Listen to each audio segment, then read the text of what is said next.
Hi friends, Friday மினிலாக் பார்க்கலாமா? இன்றைக்கி வந்து வரலட்சுமி விரதம். ஸோ சாமி கும்பிட்றக்காண்டி ஃபஸ்ட்டு வந்து ஒரு ஃப்ரெஷ் ஆகிட்டு வந்துட்டேன் நான். அதுக்கப்புறம் அம்மா பழம் வாங்கிட்டு வந்திருந்தாங்க. ப்ளம்ஸ் பழம் எனக்கு ரொம்ப பிடிக்கும். அதுதான் உட்காந்து சாப்பிட்டுக்கிட்டு இருந்தேன். செம்ம ஸ்வீட்டாக இருந்துச்சு. அதுக்கப்புறம் அம்மா பூ கட்டி தந்தாங்க. ஸோ படத்துக்கு சாமி சிலைக்கெலாம் நான் இப்போ வந்து போட்டுட்டு விளக்கு பொருத்திட்டு பக்கத்தில் உள்ள கோயிலுக்கு தான் நாங்கள் வந்து கிளம்புனோம். வெள்ளிக்கிழமை நாங்கள் கோயிலுக்கு போய்கிட்டு இருக்கோம். அந்த சாமி வந்து மாடம் கோயில், குலதெய்வம்லாம் கிடையாது. ஸோ நாங்கள் வந்து சாமி கும்பிட்றக்காண்டி வெள்ளிக்கிழமை போவோம். அதனால் இந்த வாரம் வந்து தங்கச்சி கூட வந்திருந்தா. எப்போது நானும் அம்மாவும் மட்டும் தான் வருவோம். இப்போ வந்து இவளும் கூட வரேன் அப்படி சொல்லி வந்திருந்தா.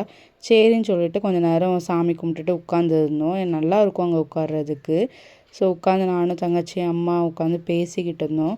அதுக்கப்புறம் அம்மா திருநாறுலாம் பூசி விட்டாங்க. அப்படியே சாமி கும்பிட்டுட்டு நாங்கள் வந்து பானிபூரி சாப்பிட்லாம் அப்படி சொல்லிட்டு கிளம்பிட்டோம். பக்கத்தில் தான் அந்த கடை இருக்குது. ஒரு 5 நிமிஷம் ஆகும். அங்கே போயாச்சு. போயிட்டு அங்கே வந்து அப்போ தான் சுட சுட ரெடி பண்ணிக்கிட்டு இருந்தாங்க. ஸோ பானிபூரி 3 பிளேட்டு ஆர்டர் போட்டாச்சு.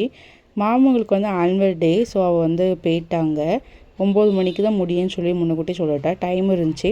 அதனால தான் பானிபூரி வாங்கி சாப்பிட்டுட்டு இருந்தோம். செம்ம டேஸ்ட்டு கைஸ் பானிபூரி. அவளுக்கும் ஒரு பார்சல் வாங்கிட்டு அதுக்கப்புறம் போகிற வழியில் வந்து வளையல் வாங்கணும் அம்மா சொன்னாங்க. அதனால் அம்மாவுக்கு நானே வாங்கி கொடுக்கன்னு சொல்லிட்டு ஒரு வளையல் வாங்கி கொடுத்தேன் நான். அதுக்கப்புறம் அவளையும் கூப்பிட்டுட்டு நாங்கள் நேராக வீட்டுக்கு வந்தாச்சு. வீட்டுக்கு வந்து வளையலை வச்சு சாமிலாம் கும்பிட்டுட்டு பொங்கல் அதுக்கப்புறம் சுண்டல் தான் அம்மா செஞ்சுருந்தாங்க. பாய் கைஸ், நெக்ஸ்ட் ஒரு மினில் பார்க்கலாம்.